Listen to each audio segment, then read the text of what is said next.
Intindihan din po namin. Kaya yan tinawag na Department of Budget and Management. No? Yung unang aspeto dyan, yung sa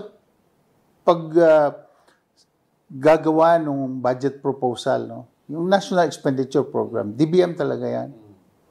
Ngayon, pag ang enrolled bill naging batas na at napirma na ng Pangulo, papasok naman yung aspeto ng management.